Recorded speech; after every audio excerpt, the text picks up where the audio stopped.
Candles and hooded men in the forest, what mysteries will they hide? Welcome to Shocking Stories. In a small village nestled between mountains, the old Alderan mansion had been abandoned for decades. The inhabitants spoke in whispers about a dark ritual that had taken place there long ago.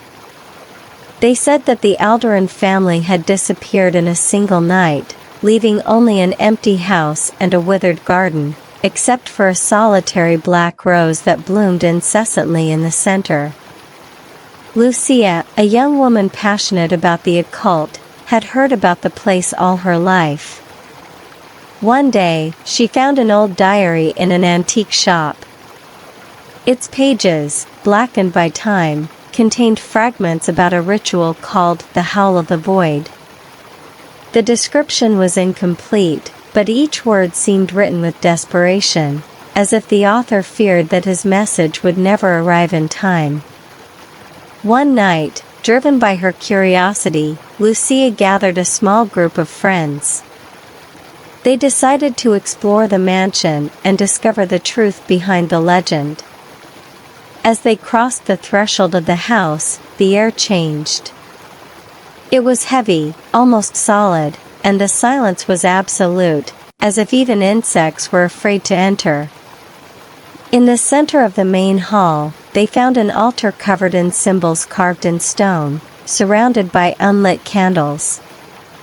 Next to it, rested an old gramophone and a wax cylinder with a Latin inscription, "Open the door, but never cross." Against her better judgment, Lucia played the cylinder. The sound was eerie, a monotonous chant accompanied by whispers that seemed to come from the walls themselves.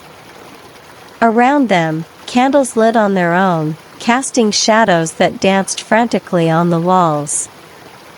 Suddenly, the ground shook, and from the altar emerged a hooded figure, whose robe seemed made of living shadows. In his hand, he held a black rose, just like the one growing in the garden. The figure did not speak, but everyone present heard his voice in their minds. "Who summons the guardian of the threshold?" Terrified, the friends tried to flee, but the door to the mansion was sealed shut. Lucia, paralyzed between fear and fascination, looked up and asked, "What do you need from us?" The figure extended the black rose towards her. When Lucia took it, she felt as if her soul had separated from her body. Suddenly, she was standing in a vast void, surrounded by stars and a sense of infinity. The guardian's voice echoed in all directions. "The price of curiosity is truth. Now watch."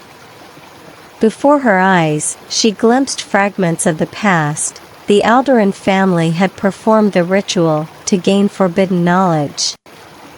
But they had not heeded the gramophone's warning. They had crossed the door and were trapped between dimensions, eternally serving the guardian. When Lucia came to, the gramophone had stopped spinning, the candles had gone out, and her friends were passed out on the floor. The black rose she had held was now etched into her palm, like a mark. From that day on, Lucia never spoke of the ritual again, but those who knew her said that at night, a whisper could be heard coming from her house, as if the shadows were still trying to speak through her.